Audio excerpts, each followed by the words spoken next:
All right, to understand this wolf menace, we have renowned biologist Yadvendradev Vikramsinh joining us. Thank you very much, sir, for speaking to India today. If you could give us your sense on why these wolves have turned to be man-eating wolves. Once we understand that they were crossbred alongside dogs, people would take care of it like a domestic animal, and now in a twist, these wolves have suddenly turned violent. We're not too sure if it's the same pack moving around parts of Uttar Pradesh, but 33 districts have faced terror.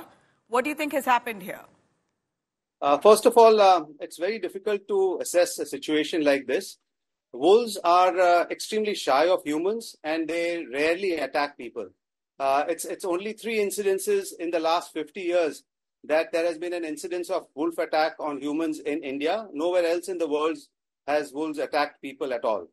The issue here is that the bodies of the children which have been found attacked are intact, So that's not a pack doing it, but a single animal which is responsible. Because when a pack feeds on a carcass, it normally breaks it apart and strews it across a large area.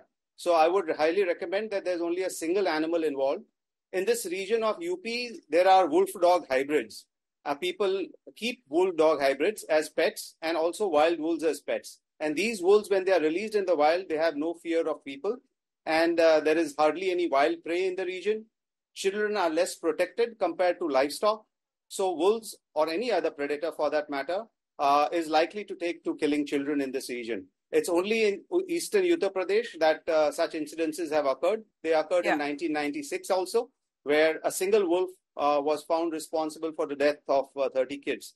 Having said that, there are less than 2,000 wolves in India, less than the number of tigers. They are critically endangered.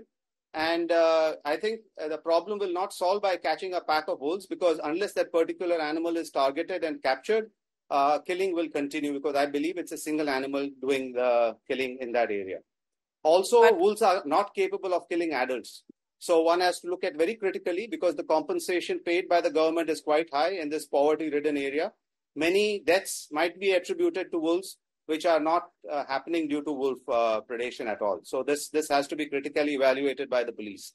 So that's my take on the recent crisis of wolf predation. If we believe, all right, so you're saying that some of the cases... man-eaters, because they are not man-eaters, they are the best friends of humans. There is an aberrant animal like this which is doing this. So you're saying in that pack of 6 that there could be just one stray wolf that could be going around and attacking kids. One woman has also died, an adult woman. Which is very difficult to believe, because it is not likely to be a wolf. There could be other reasons for the woman's death. It has to be ascertained. Catching a wolf like this is very difficult. I compliment the UP Forest Department for being able to do that. They're extremely shy and wary of people. So tranquilizing a wolf is very, very difficult task indeed. 2 more that are still astray. That's what we told, that out of the 6, there are 4 that are captured. 2 more are still... But as I told you, it may not be these 4 animals responsible for the attacks at all. There are wolves in the region, but it's not a pack which is killing these kids. But that's so. Let's say we believe what the villagers are saying, that we're ultimately looking at 9 deaths, and 8 of them seem to be children alone. So families of villagers there are certainly terrorized with the wolves still on the loose. Would you tell us what may have turned around for the wolves to attack humans, if this is to be true? Yes, as I told you, this area has no wild prey at all. Everything has been eaten up by people. The poverty levels of people here are very high. The living conditions are pathetic. The livestock is even more guarded than the children are. The children are left carelessly at night and sometimes alone. And this is when they become vulnerable to predators. Even dogs. 6 years ago in the same region, there were about 7 kids which were killed. And we had found that the feral dogs were responsible for these deaths in the same area. Is there any precautions that the villagers there could take, or maybe the government should adopt? Definitely, ma'am. What should be done is there should be people with the kids. The kids should not be left alone in cover where there's thick vegetation, where any predator can take refuge. If there is lighting, the wolves are deterred.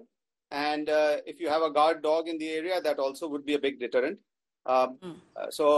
Just precaution, normal child care is all that is required for preventing these predatory events.